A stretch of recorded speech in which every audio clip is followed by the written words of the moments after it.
You're listening to the What's the Fuzz podcast, where we break you out of your vacuum seal and get down to what's real.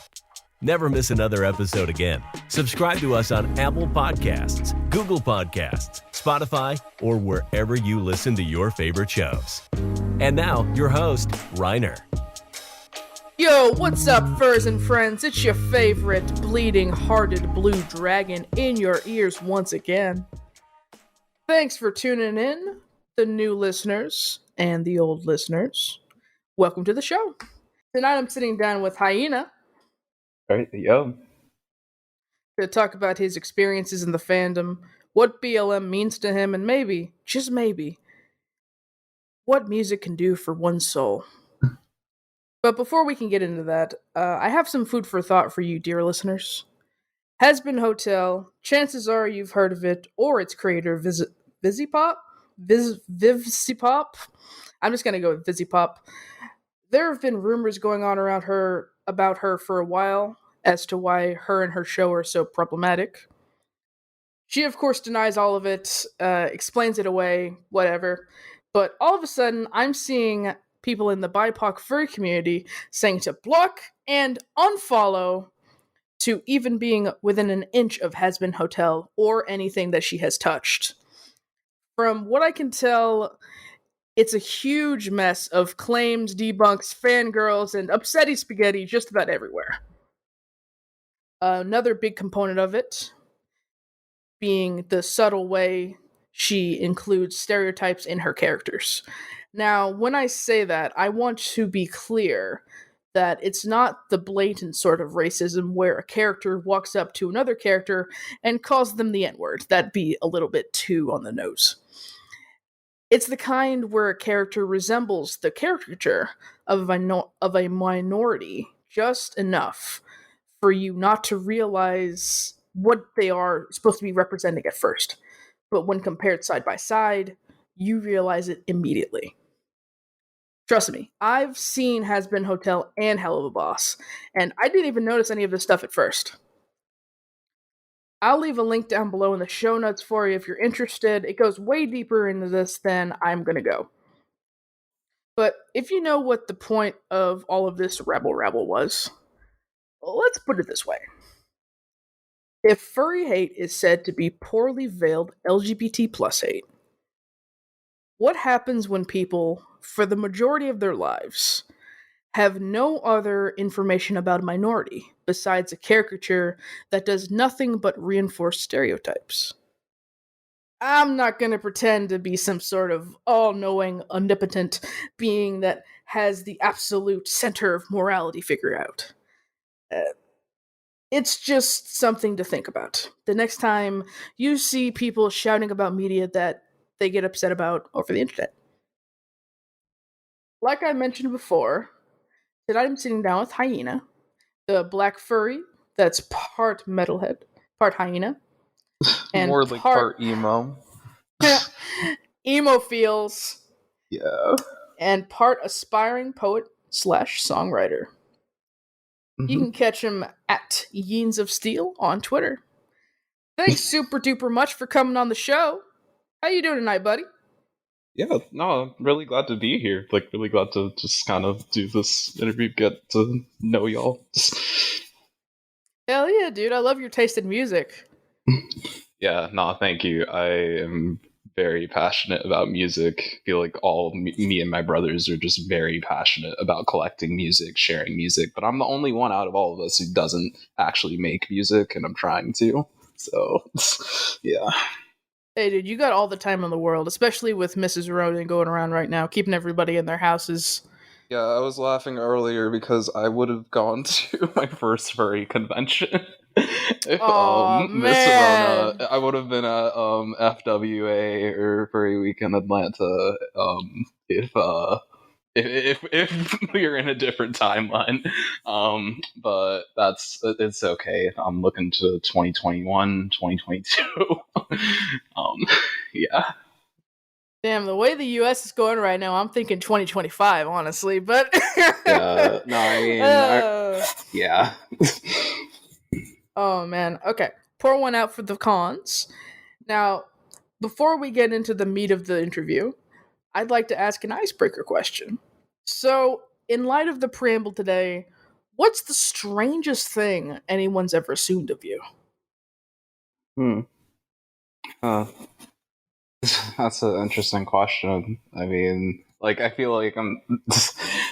There is one thing that immediately comes to mind, partly just because it was recent, just because somebody was like false, basically character defamation, or somebody just like making false accusations about me, and saying that like I had taken funds from them, that I gave back to them, and like it was honestly like a very bizarre situation that was in a vacuum of itself. I don't want to go too into details because it was just a complicated scenario, but honestly, like that's kind of the most that I've been like out in the spotlight with somebody hurling accusations at me. Like I don't know, I managed to kind of stay out of a lot of fire, I feel, and I definitely haven't been in the situation of a lot of people necessarily talking negatively about me, and I kind of do what I can to, I think, curate my own social image. Damn, that kind of sucks. Someone just decided to fuck with you like that. Yeah, no, it was just this complicated situation. We had to like move out of our previous location, but like, and that was supposed to be somebody that I was going to move in with, but then a lot of stuff came up. One of the things really was that we just met a landlord who was just really racist, like just really like not pleasant, and kind of treated both me and my roommate like crap, like as we tried to originally get this one place, and then he ended up not selling to us after 3 days of like leading us on basically. And yeah, it's a long story. I should not get started. Yeah, I feel you. Yeah, that would be quite the way to start the interview off, with your fucking racist landlord kicking you out and shit. Yeah. Damn. Nah. Yeah, that shit was not fun. All right, well, getting into the actual interview then. Thank you for working with me through that one. Yeah. All right. Now, what is your main fursona, and how do you feel it represents you? Yeah. So my main persona is a hyena, which like I feel like I originally tried to do a raccoon sona, but switched over to being a hyena. I don't really I don't know the thing how my Sona represents me. The thing is like I often when I'm getting commissions and stuff, I literally just send like pictures of myself and selfies, especially because I guess like probably the most interesting feature about my Sona is his hair. Since it's based off of my hair, like he has just like dreadlocks and a ponytail, but it's just really punk as hell because I look punk as hell in real life. So um that's just kind of like really like I usually post pictures of myself just to show the kind of resemblance Right, between the because your hairstyles. persona is literally you, right? Yeah, like I mean, and even just I think oftentimes people when they draw like the face or whatever, like they really just go based off of like the selfies and things I send or pictures of myself. So Sona very much just like visually like embodies like myself. I feel like I feel like it's just like another cartoon character that I tried to create and just kind of roll with. Yeah, definitely. I'm glad that you backed off that raccoon idea. I mean, there have been some things, with the shortening of that name. Yeah, no, I mean, yeah, that was definitely, honestly, one factor. Oh, there it is! There it is! It was one factor. I just kind of didn't really feel like jumping into all that. I knew people who did use that name and just didn't know anything was wrong with it, and I had just gotten so tired of trying to correct folks. So, Man, I do not blame you. Not an ounce. Yeah. How do you feel about white furries having fursonas that are obviously coded black, since you send literal pictures of yourself so that it looks as black as possible and authentic as possible? Yeah, I really definitely like. Yeah, just I'm thinking about that because I really do send pictures of myself because I want my Sono to be very explicitly black coded. I can try to get other parts of me or other parts of my background drawn and stuff, but so how I feel about like white furries doing that shit, I mean, I honestly just don't fuck with it, to be frank. Like, to be outwardly forward, like, I don't really see, I cannot comprehend why you as a white person would want to make like an OC, or not even OC, but more so a Sona, especially if that Sona is supposed to be a projection of you. Like, I don't get why you would make that main character have racially coded features that you do not personally share, especially if you're a white person, because that means that you've come from a lens of basically like white privilege or white supremacy, and being on kind of not the receiving end, more like like benefiting from that shit, as opposed to being a person of color or literally anyone else. So I can't comprehend why you'd want to try to do that, to create a character that has features that like that not only do you not share those features in common, but like you basically have you've been complicit in subjugating a lot of those features and subjugating a lot of like the people who just people of color and the way that they look. So I can't actually understand why you'd want to aestheticize those features and put them onto your Sona or something. It just doesn't make sense to me. It just seems dumb, and so yeah, I don't fuck with it. Yeah, I don't understand that myself. Like, I wouldn't know how to feel if I knew that someone was using pictures of Google Images Tyrone, Google Images Devonte, or something like that to make a persona. I don't Yeah. know. No, I gotta. And okay, honestly, I do have to say this because I feel a little bit bad bringing up this person, because he definitely is in a very negative light.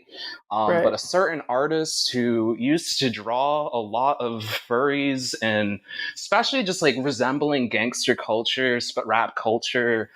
This is a person who drew particularly tigers. And usually would, yep, yeah. I guess I was trying to see if I could just go without naming his name in case people don't want to think about that fucker. But sorry.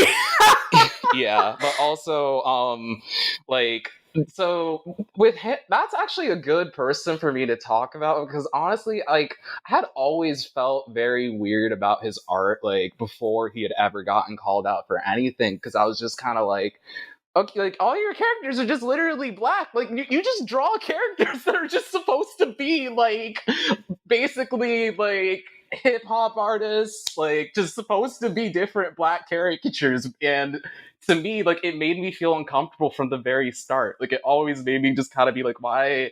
And I doubt this person's black, or, I mean, I had more than enough at that point to know that wasn't a black person. So I was just like, I don't know why, like, you do this. Like, I don't know why, like, you draw this stuff and project it and try to demonstrate that it's okay for you as a non-black artist to be drawing this shit and like to be aestheticizing it. Like, I just couldn't help but to pick out that as a pretty good case example of this particular issue.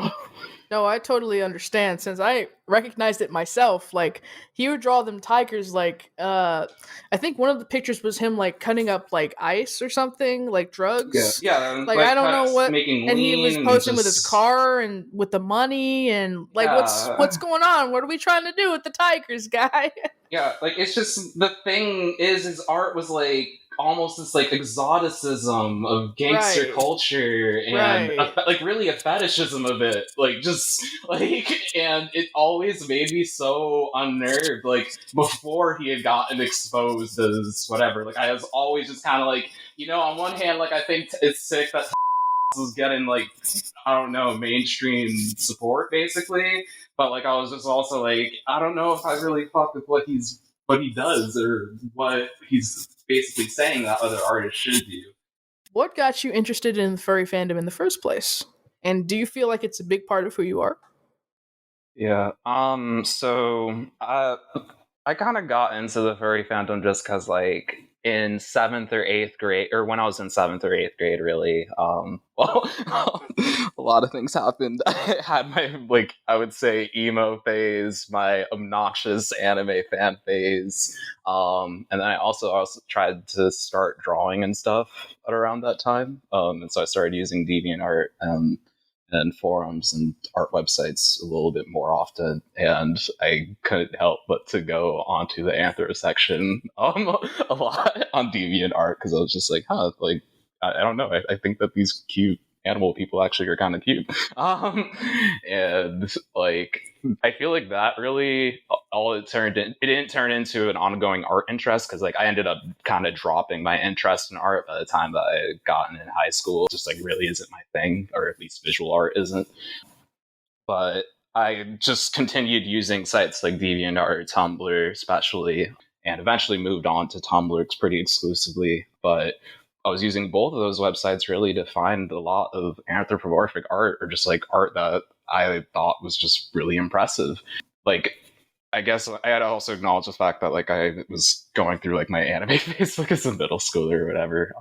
I definitely am very into anime. I've always been very into cartoons. I have a lot of early memories, especially just like watching Toonami and Dragon Ball Z, Gundam, and things like that with my older brother. So I have a huge thing for just cartoon and comic-y aesthetic. I think that it was very easy for me to look at what was posted in a lot of the anthropomorphic tags on these websites and to really get behind it, to get behind especially even just Japanese artists and kimono and things like that. And yeah, just to see the different styles that people are coming up with. So DeviantArt ruined your life. Basically. Yeah. This is a very long-winded way of me saying that DeviantArt got me on the wrong path and injected me with, I don't know, just a sin, I would say. Yeah, it got you there. It got you there. That freaking anthropomorphic section on DeviantArt, that's taking lives out here. Yeah. At least 3 or 4 different people have told me that by now. Like, damn, DeviantArt, you're putting in the work. Yeah, I mean, like, it was just from that period of time of me trying to draw, and, like, I never drew well. So I feel like the real reward was me going onto that section, enjoying myself and seeing really cool art. So, I mean, but, like, it ultimately led into me following a bunch of just, like, artists and stuff on Tumblr, and always just reblogging people's art, or just, like, furry artists and stuff, and all of a sudden, like, I had done that for maybe like 2 months or a year or whatever. And I was just like, you know what? I'm basically what people call a furry, because I look at this art and I try to get it redistributed or get more people to see it. So yeah, so you were furry adjacent for like a while, and then eventually just made the jump like, I might as well. Yeah, and I mean, like, I guess also other things encouraging me. I mean, like, in high school, playing League of Legends and playing specifically Nasus and Rengar, and having strong feelings about those characters, but not really knowing why, or not really articulating why. First slut. Yeah. Wow. Okay. I see you, Hyena. I can see you. Yeah, no, literally, I just used to make a bunch of jokes about, like, just Rengar and Nasus, and, I mean, like, I was the only queer person in my friend group, so, like, it was, like, actually really the only way that I could just kind of say things that were, like, explicitly not straight, but, like, yeah. Hey, man. If you see the opportunity, you have every right to take it, right? Yeah. And they're good. And I guess that would mean that it was a pretty thick part of your life then. Well, yeah, but I think you mean like a pretty thorough or involved part of my life, you said? Yeah, like you're going onto these sites to look at the furries, and then you're choosing furry characters, and then you made a furry OC of your own. That seems pretty thick to me. And you get an art of them as well. Yeah, I mean, like, granted, I think that was all spread out, basically, from... Oh, wait, like, and you said you were going to a FurCon this year if it wasn't for Mrs. Rona. Yeah, I'd be going to my first FurCon. I mean, I guess, like... For sure. In that sense, like, yeah, I definitely am pretty involved with this stuff. I mean, yeah, I've spent more than my, pretty non-trivial amount of time, browsing both anime and furry tags and things like that on Tumblr and social media. Well, you filthy, filthy furry.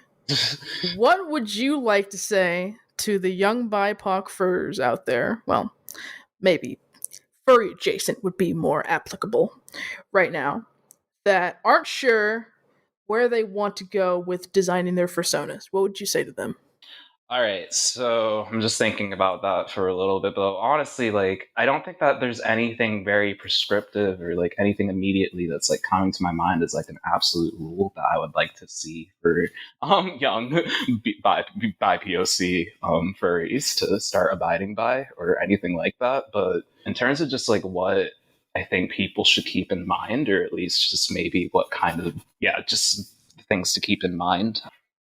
Especially if y'all are young by POC, like, I'm cool with whatever you make. I'm cool with whatever fictional content or fiction or black fiction that is created, especially. Like, I'm really just cool with any fiction that is created from communities of color and from authors of color, from people of color, etc. So, like, if anything, I almost, I guess the reason why I'm, like, blanking is because I almost don't really have any sort of rule or any sort, like, of major advice I want to give other than to say that, like, you know, I want, like, other young bi POC who are like furry adjacent or who are looking at this art to feel like they can claim it and to feel like they can again use it to make a safe space for themselves and for people that they care about. So in terms of like what you should design, like design whatever you want, like design what looks good, like just design what literally design whatever you want, because I think that there's much more, it's just much more important and there's much more power in just the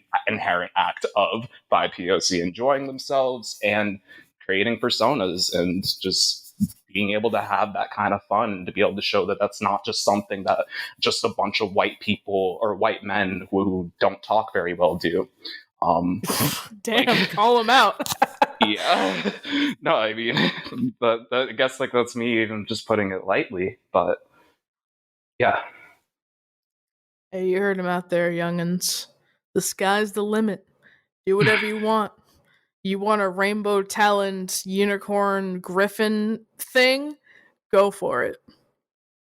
Yeah. No, absolutely. And especially don't let any white people try to tell you what the fuck to do. Like, don't let like any like white person like tell you that like you should or should not do these types, or make like, just try to let them have a say in your creative decisions. Like, yeah, I guess I really do speak from a place of just trying to tell other people of color to go out and make what they want, and to do so regardless of what other people think, regardless of whether or not people ask for you to do it. Just go do your thing. And now moving on to sexuality. How would you describe your sexuality and or gender identity? Yeah. So I didn't introduce my pronouns at the start of this, but I use he, him pronouns. I identify as a cis male. So I've always just kind of identified as a guy my entire life, albeit like, I think that as of late, or at least in recent years, I've been thinking more about just the concept of performing masculinity. And I mean, like, sometimes it makes me feel very, like, I definitely realize that I perform masculinity and I enjoy performing it, but I don't really associate myself much with the caricature of masculinity. So, whatever, but I'm still basically just cis. Either way, I am bisexual or pansexual. Like, just, definitely attracted to all genders or any gender. And, I think, just gender and sexuality. Gotcha.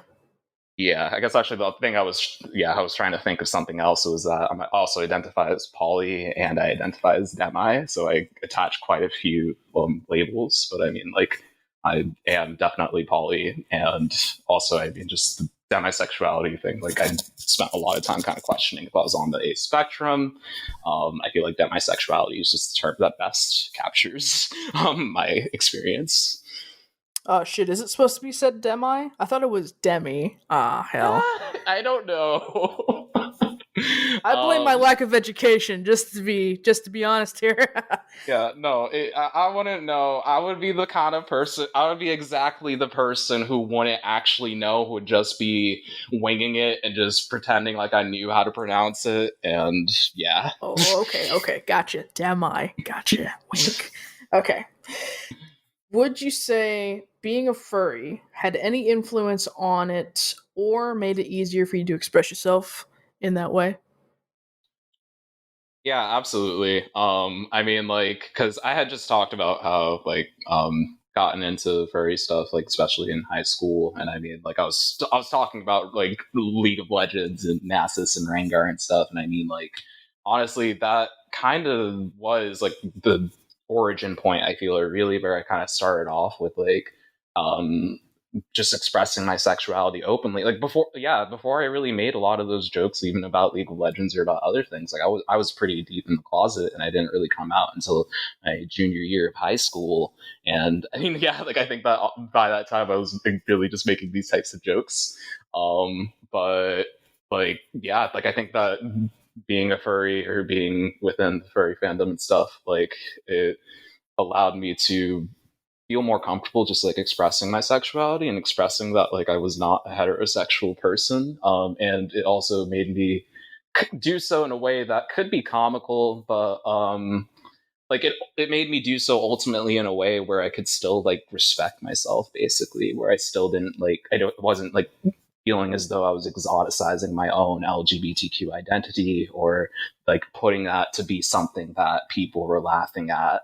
Especially because I felt as though the furry fandom's the biggest service that it did for me was the fact that it was connecting me with so many other LGBTQ people, and also just like providing personal forums for us to post and to kind of speak about our experiences or our thoughts. So I think it had definitely just given me the extra wiggle room that I really needed to just think about like my LGBTQ identity, and have conversations that I definitely would not have had otherwise, just because when you're around straight people, like you never really get the opportunity at all. Was that what kept you in the closet? Yeah, Being I mean, surrounded by straights day in and day out? yeah, and granted, like, so I grew up like in Connecticut. I grew up in like the suburb in Connecticut. And I mean, like, it's not like it was like brutally conservative, actually. Though I would say that the thing about Connecticut is that it's just full of spineless, moderate, like white moderates, basically. Just like white moderates who can't make a decision about anything. And then also there's like the white moderates who have Confederate flags and have trucks and want to pretend like they're from the South, even though they live in Connecticut. Fuck? Yeah, no, that's a thing. That's what I grew up with. Like that's A like what white I was, like, moderate seeing. with Confederate flags. What the fuck? Well, I use the Do they term say white heritage, moderate. not hate? Yeah, no, yeah, like I use the term white moderate sparingly because clearly they're not white moderates, but they think that they are white moderates because they think that they, I don't know, listen to all viewpoints or whatever the fuck. Like, Okay, we're getting a little distracted now. yeah. Oh, Back to what we sorry. were saying. Back to what you were saying. Yeah, I can talk shit about Connecticut for days. So LGBTQ sexuality and just like furries, yeah, it just gave me a good space to be able to express those those parts of myself. And I mean, like, kind of flash forwarding to college, like. I guess actually, furry jokes definitely became a relevant thing for me again because like there were a lot of online meme groups and stuff that were at my school, and I just started like making like a lot of posts. Like I'd always been just kind of sharing things I found on Tumblr, but I eventually started to share stuff that was just like usually memes about furries or just made by like other furries and stuff that I was following. Part of it was just because I was seeing other people's sense of humor, where they really were just like posting cliche jokes that were just like, oh, furries are so strange and weird, haha, cartoon animal people is so weird. And I was just kind of like, that's so fucking boring. Like, no, like here's how you actually talk about this stuff. And that definitely stayed with me through college, and again just gave me a lens to talk about my LGBTQ my LGBTQ experiences, definitely in kind of a comical light, but in a relatable and presentable way. Man, that is awesome. That this kind of thing gives you an outlet to express yourself in that way. Like, otherwise, you probably would have been like really awkwardly shuffled out the closet, maybe in 20 years from now. Yeah. But you got to make jokes about it and pass them around. I think that's nice. That's a cool way to find yourself. Yeah, totally. Like, to be able to actually just laugh about that and enjoy it and not have it be something that I felt a lot of shame about or was kind of like really hating myself for. And if anything, was meeting other LGBTQ people in the fandom it was a constant reminder, especially meeting other LGBTQ people of color in the fandom, just a constant reminder that like I was always worthy of respect and I never needed to like act like I wasn't actually worthy of respect or didn't deserve it. Now, not to use a personal antidote as if it applies to everything, everywhere, but since I've been in the furry fandom, I've seen more open relationships and poly relationships than monogamous/closed. But lately, I've been seeing furries talking about poly pride and the like. So it makes me wonder if it's as prevalent as I perceive it to be. Do you feel as though it's easier to find a potential alternative lifestyle partner in the furry fandom? Are there any stigmas attached to it? You mean just finding like a romantic partner in general from the furry fandom?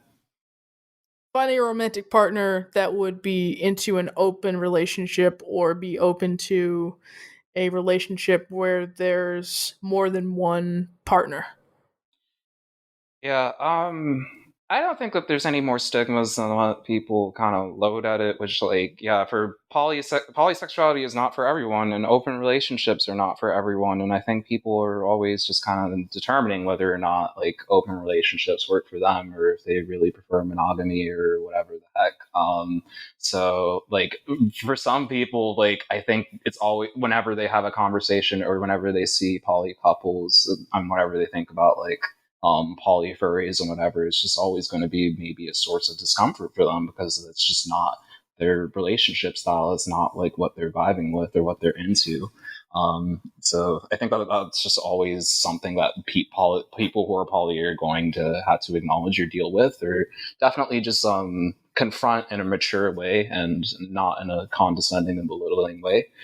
I guess all I can really add on is that I think that people who are polysexual within the fandom and stuff, like, I'm sure that people have dealt with challenges and stigmatization, especially with being claimed to be like hypersexual. I think like a lot of people presume poly relationships to be very hypersexual. And a lot of the stigmas that people deal with are related to projected hypersexuality.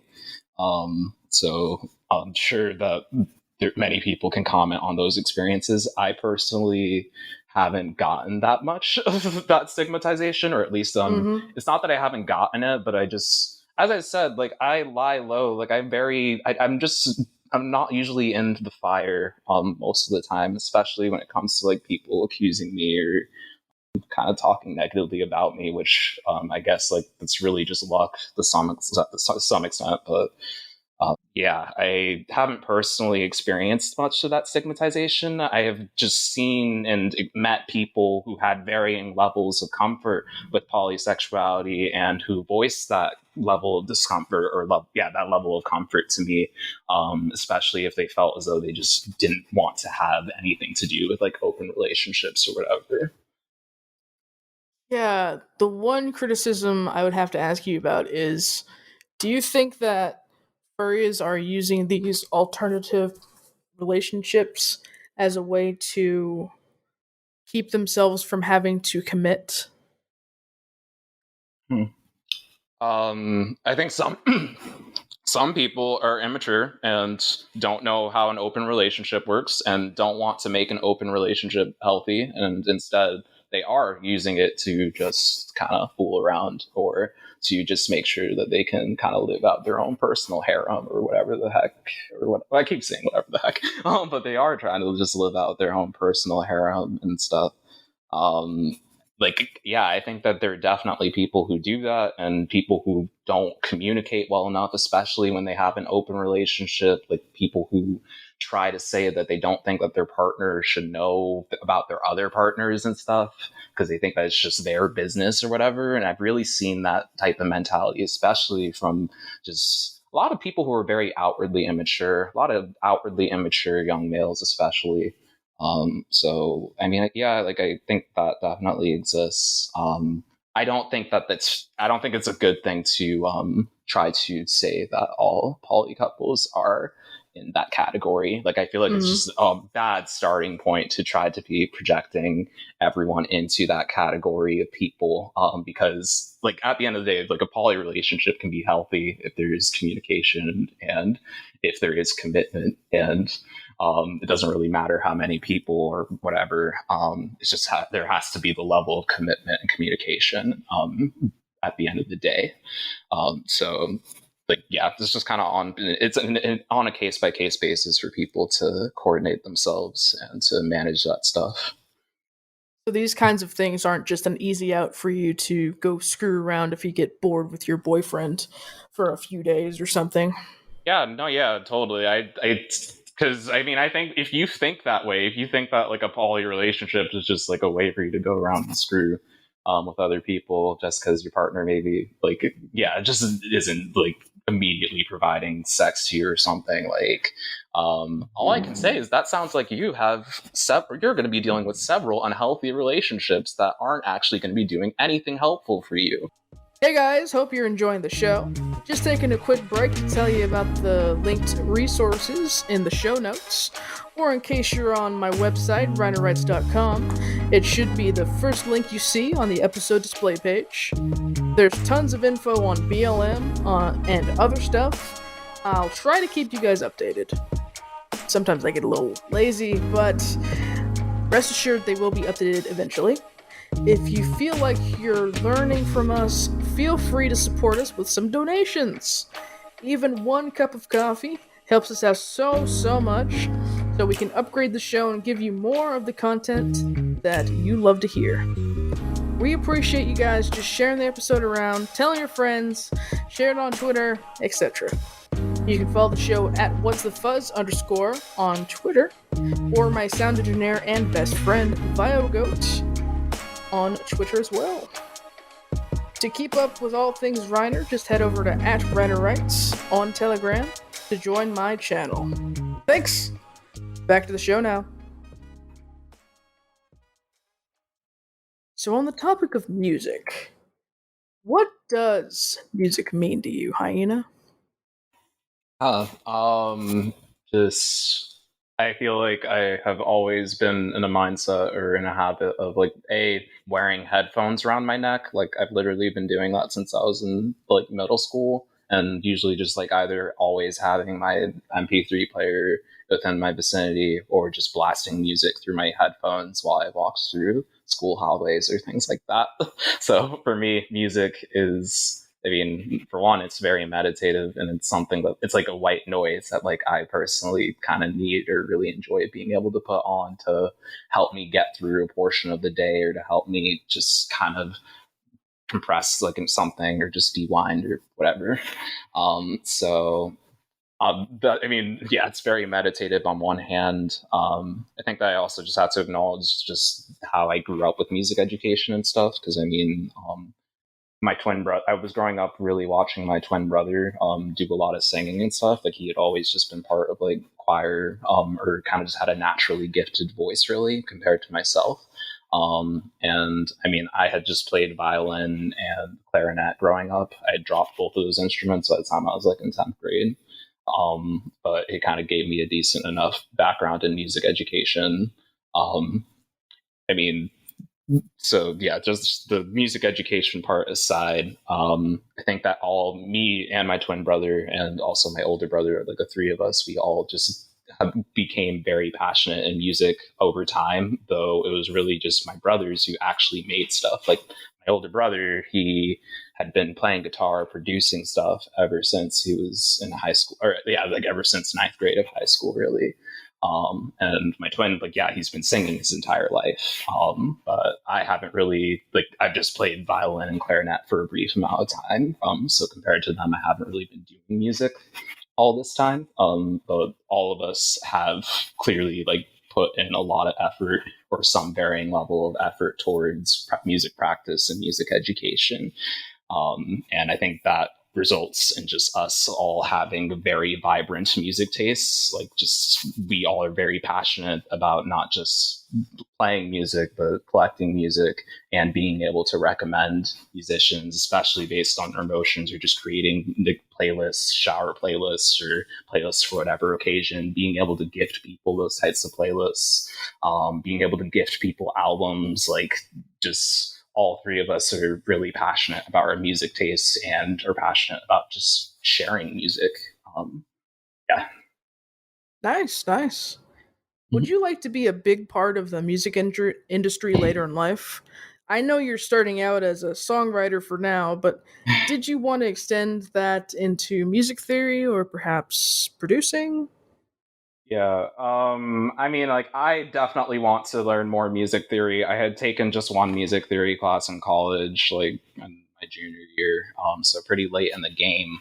But I had also started playing piano as well when I was a junior in college, so I got to play piano for the last 2 years, even though I was a complete beginner, so I was nowhere near comparable to what a lot of people's piano playing is.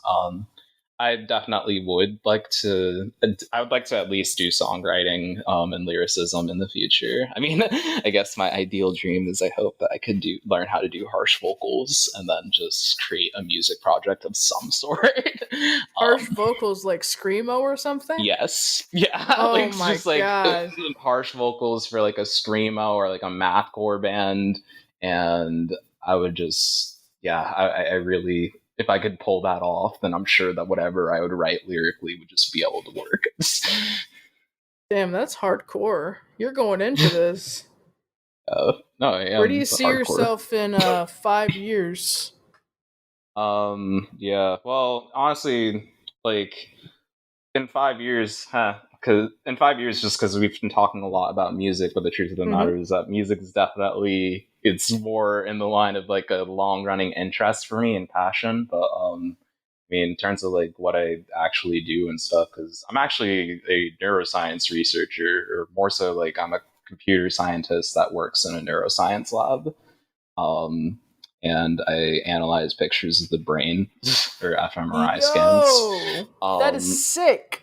yeah, and I mean, like, when I was in college, like, I studied mostly like I studied some like educational data analysis and social media data analysis. So when I actually think about like what the future holds for me, I mean, like, I'm actually thinking about pretty much any sort of coding job or just something that involves programming, which, yeah, there's also the fact that literally every furry is a goddamn computer scientist of some sort. But Yeah, they are. I really see myself kind of like trying to hone in on research or software development, like really kind of either or path within the next 5 years. I don't know if I'll be able to. I don't know if I'll be able to go and get my master's or PhD because the world is kind of fucking ending. But like, Damn. we'll see. That's honestly how I see it. So, yeah. Well, that was nice. I was thinking you'd say something like, "I have a garage band. I have a dog. Uh, maybe I see a boyfriend, girlfriend on the weekend, or something like that." But nah, the world's ending, so whatever. Yeah, world's ending. I mean, I at least have my neuroscience research, and so I think I'm just gonna keep doing that in the meantime. That's really what I see myself doing. I mean, I honestly, like, in terms of the garage band and stuff, like, I hope that maybe in 5 years I could start doing what Will Toledo was doing when he was like younger, and like filming, or like not filming, recording songs for Car Seat Headrest, like, in his bedroom or in his dorm room or in his car. Just like I hope that I can maybe begin my own prolific series of lo-fi records of some genre, and hopefully by then I'll have the harsh vocals down so that I can just go crazy. Did you have any playlist recommendations? I mean, honestly, not off the top of my head. Like, not public playlists, because I just make all my own playlists. Okay, you know what? I'll just ask you to give me a random playlist from your Spotify, and I will link it at the end of this episode. No problemo. Okay, word. Hell yeah! I don't know what you guys are gonna get, but it's probably something good. Honestly, That I think leads... Oh, I was just gonna say I'm probably gonna post car seat headrest. But... Okay. That's valid. That's valid. You were talking about him. Yeah. That leads us into the black section. So music has been a large part of black culture, to the extent that white people have taken to copy pasting from blues, rock and roll, and hip hop and rap. How do you feel knowing white people are willing to listen to rap music and be able to say the N word and stuff, and yet when they're faced with an actual black person, they will treat them as though they're an animal? Yeah, I mean, I guess like that Discord is something that like I witnessed a lot growing up, because like I guess for context, oh yeah, I grew up in Connecticut, but I grew up in a town that actually was 85% white. Like their population is 85% white, and in the part of Connecticut that I grew up in was really like de facto segregated, or segregated really by wealth, race, and class, and so forth, such that a lot of white people were clustered together, and then there were clusters of black and brown people, usually in urban areas. And I'm bringing that up just because, for me, like, it was commonplace for almost like, it was very commonplace in high school and stuff for people to just casually call me the N-word, hard R. But it was also very like casual for these people to be saying like N-word without a hard R in rap songs, and it was casual for these people to be playing rap music, playing just like playing hip hop, trying to talk about Kanye West or whatever musician and stuff. It was really commonplace for these people to be trying to acculturate or really like kind of claim all this stuff as their own in some ways. And I kind of had to just watch it and get used to it, and get used to all these white people making a fool of themselves a lot of the time.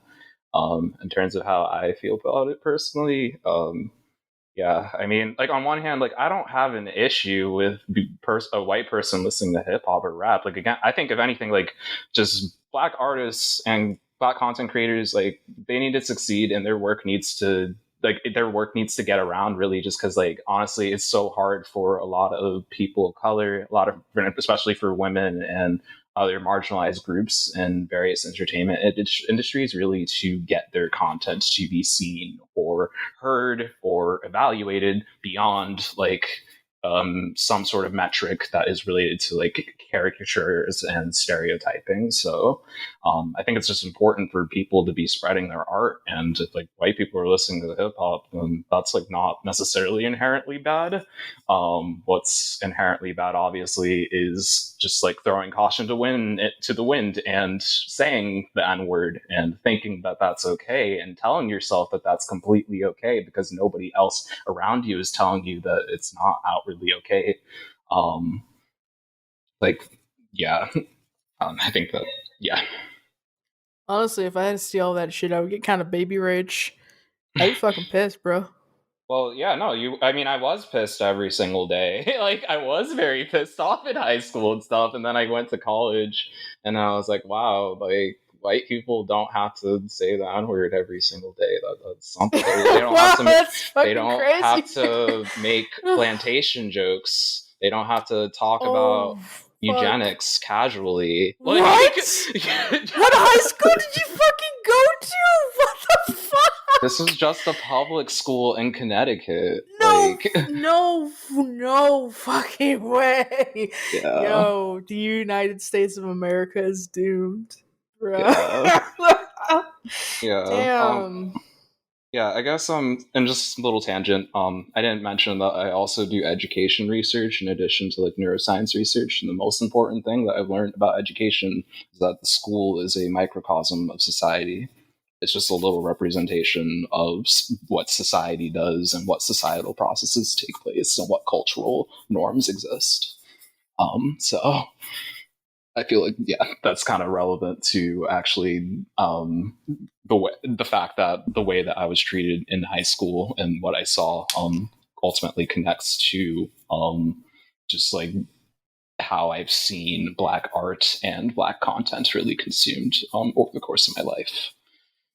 That shit is literally bad shit crazy. And there's so many Yeah. like furries out there, or white people, or fucking whatever, that will never experience anything like that in their lives ever.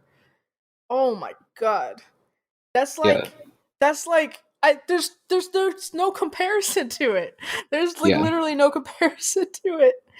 Being called the N-word and plantation and eugenics. Oh my god. Oh my god. Oh man. Well, hey, thanks for sharing that though. You know, maybe it'll get people thinking out there just a little bit. I mean, yeah, I guess just because I know like people really just want to think that it's not really that bad or that like people don't get treated that way. Like it's just people want to think that things are not that bad, but the truth of the matter is that especially among people who consider themselves moderates, like those white people especially, they have no fucking filter because they just think that they're entitled to say everything that they want, like whether it's like actually blasphemous and insulting or not. They just think that they're entitled to say it and to be listened to and to be heard. And like it's because of that, like as a Black person or as a person of color in a predominantly white institution, like you have to hear a lot of really fucked up shit on a regular basis, like really Man, really for fucked up. real. For real. Yeah. This is why we can't get over slavery, because y'all keep putting us back on the plantation when you just want to talk to us. Yeah. Damn, bruh, come on. Yeah. No, that's nuts. anyways, right? So why do Black Lives Matter protests matter to you? Yeah. Black Lives Matter protests, for me, like I think that things got very real when Trayvon Martin died and when George Zimmerman wasn't like basically didn't get anything. Like I can't exactly even remember the specific events and stuff, but it's just like I remember He there being signed Skittles. well, yeah. That I mean, he's done so many terrible things since. But like, I'm thinking like back to like was it like 2012 or 2013 when I Mm-hmm. was in high school and when like they had I think just announced like the jury decision over Zimmerman's case to just like basically not do anything. Like his lawyer, like I think like on CNN and stuff, they had been playing like his lawyer or his defense basically, who was just saying that oh, like Trayvon was a threat, and there's all these like gray variables, and everyone was just kind of buying that stuff. And for me, like that was a very like I just won't forget that night where I was watching that on CNN with my family and had a really visceral reaction. Like I was like very angry that night and felt angry for days, and I was really angry in school, and yeah, I just kind of bring that up as that being sort of like my first experience with kind of Black Lives Matter, given that BLM really sort of originated from like a lot of the killings of young Black men, and really kind of got, I would say, like things got amplified once once all that stuff with Trayvon Martin happened. Um, so yeah, Black Lives Matter to me. I mean, I feel like it's just not really negotiable, and I feel like it's an ethic or a framework that like is just not really debatable or not really something that should be some sort of dinner side conversation or looked at as something to be one way or the other about. Like, yeah, Black Lives Matter, and yeah, there have been terrible things that have been happening in this country for a very long time to brown people. Or not just within this country, obviously. Entire fucking there's so many places in the world that have just been colonized. Um, yeah, Gotcha. So Someone I know brought this up to me. This situation, right? Mm-hmm. The protests start peacefully. The police beat the hell out of them. The people get upset. People start to graffiti the government buildings and break shit, right? Mm-hmm. Technically, that sort of thing is against the law, but in the face of civil unrest, does that matter? Does breaking the law matter if it's for a just cause? And furthermore, should the protesters be punished by the police for reacting that way? Yeah. Nah, I think like if breaking the law is the response to 400 years of racial trauma and generational oppression, then so fucking be it. Like that's like a very small price to pay. In most cases, it's the property damage relative is a small fee for a lot of these large corporations. That are taking hits, though for smaller businesses who have also taken hits during these protests and stuff, like I mean, that is unfortunate. Yeah, like it is pretty sucky. But on another hand, like I think that the notion that these protests and that the kind of like chaos that's just, or not even really chaos, but really just I used the word chaos about, and I was thinking about just like how protests to some extent cause like unstructured events to occur, so they can cause like opportunities for people to come in and or cause agitation and to loots and to really just deal damage and not really have any connection to the protests and so forth. But I feel like that's a risk that is absolutely worth taking after again 400 years of generational trauma, and also the fact that like now we are currently in a pandemic that is disproportionately killing Black people and working class people. And yeah, no, we need to be out there protesting and at any cost, really, because we're already going to be dying either way.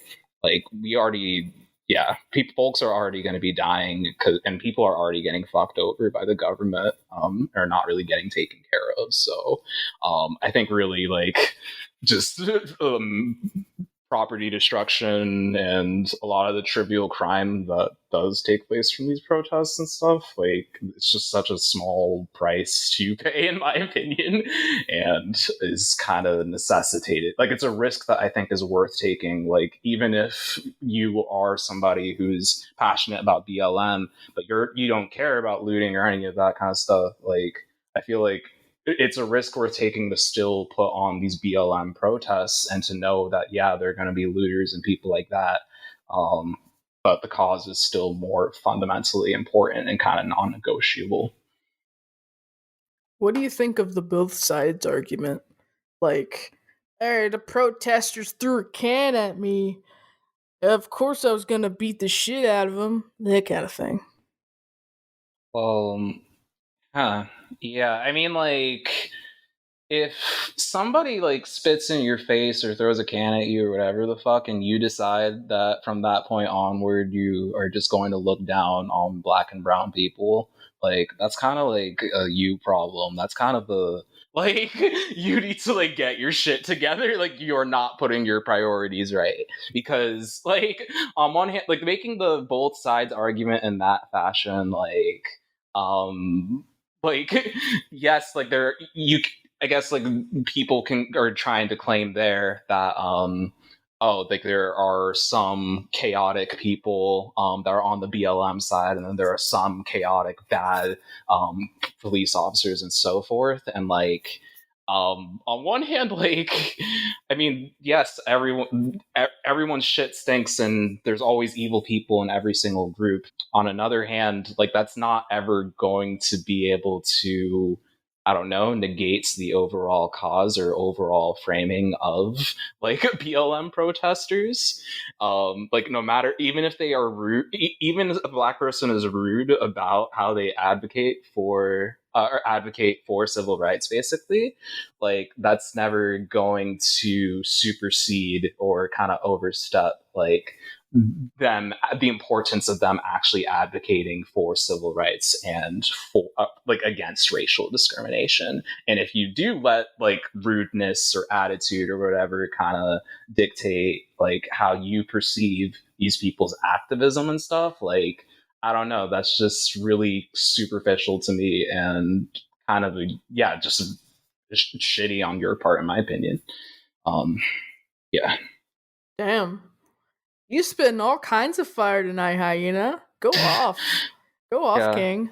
Oh, thank you. I mean, I guess the only other thing I would like to say is just like, like people have definitely had so much conversation about like outside agitators coming to these protests and looters and all of that. And there's been so much focus on that. And it's like, people are so much more willing to talk about and accept the idea of like Black people just like senselessly like hurting each other, senselessly stealing from each other, senselessly murdering each other in like these protests and stuff. Like people are so like conservative media is so fixated on that concept, and they would rather consume that before they would consume the notion of Black people advocating for their civil rights and just advocating to not be killed in their own communities. Like they'd rather consume the narrative of like, oh, all these looters and all these people taking advantage of these protests before they even begin to give the time of day to the actual cause that Black and brown people are trying to speak towards. And that's insane to me. Gotcha. Well sent to you. Now, for the last question I'm going to ask, do you look up to any BIPOC furries in the fandom? Absolutely. I mean, like, I feel absolutely, like, literally any, like, BIPOC furry that, I come across, like, I definitely, like, if I meet anyone who is, like, a BIPOC furry, like, I don't know, like, you kind of get, like, a special, you're put into a different registration in my brain, to be frank, in comparison to other people, like, you're not, like, the endless mass of white people, forgettable white people that exists in my head. Oh my god. Wow, you're special. Yeah. Damn. Yeah, I am sorry that I am like very frank about certain things. But yeah, no. Yeah, I care a lot about other BIPOC furries, and I care a lot about supporting other BIPOC furries. I care a lot about supporting other queer people of color and POC, and I care much more about doing that than I do for people who aren't in that group, because of the racial trauma and racism that I've experienced in my life. So, like, yeah, I feel inspiration almost every single day, or yeah, really almost every single day from other BIPOC furries. Like, I feel inspiration, especially from people like Sonic Fox and yeah, I mean, people like Sonic Fox who are just out here just living lives and doing things that like I didn't think that it was possible to like really succeed that well, or to even just not to just succeed that well, but to be able to inspire that much courage out of other people. I guess I'm talking about Sonic Fox right now. But I didn't really like when I think about them in particular, like they're my age, like they're 22, I think, or 23 or something or whatever. Yeah, they're pretty young. They're pretty young. They're around my age, and they're just doing so much stuff that I just never thought that I could ever have the opportunity to do, or that I would ever see somebody be able to do and not get a lot of flack for it. Unfortunately, people like Sonic Fox do deal with a lot of controversy and a lot of people trying to talk down negatively, and it makes me very upset. Like there's so many BIPOC furries that have to just deal with so much bullshit. So many just like haters and people who do look down on them, and it makes me very upset. So I feel Sonic Fox is the big one? Yeah. Like I feel like Sonic Fox is definitely like kind of a big, like very probably like one of the best kind of case examples to go to for this type of controversy. But also Sonic Fox is a BIPOC furry who has succeeded a lot and is excellent in so many fucking ways and is commendable in so many ways. So, did you want to shout anybody else out? I'm bad with the names. I'm really sorry. It's okay. Like, I am like literally just bad with names. And so I am not really sure. Sonic Fox just is kind of what comes to mind, just because like they're so Hey man, famous. it's all good. It's all good. You got that registry all jam packed full of inspiring young BIPOC furries. Just bursting on that side of your brain. Yeah, and I mean, I definitely follow like a lot of like BIPOC furry artists and stuff. Like again, it's just like I follow so many people that it's hard for me to kind of narrow down to one specific person. Then also, I don't want to like be like, oh, if I just promote one person and not that person, like, am I saying that they're better? Like, I don't want to get into all of that. So, yeah. Hey man, I feel you there. Yeah. So, it was great chatting with you, Hyena. Mm-hmm. Thank you so much for talking with me tonight. Super appreciate it. Again, you can catch Hyena at Yeens of Style on Twitter. If you'd like to support the show, just share this episode around and send us a coffee at Ko-fi/Reiner. All the links can be found on my Linktree/Reiner. The spotlight's on you, Hyena. Promote something you're obsessed with. I have no clue. I think I just want to probably thank everybody again for listening to this, and also thank y'all so much for your time, and for taking the time to let me talk on here. I've never really done an interview with that before. But yeah, sorry, I don't have any ideas on what it's to okay. promote. You did great. You did great. It was a great interview. Finger guns, you're great. Thanks so much for listening, everybody. I'll catch you next time. See ya.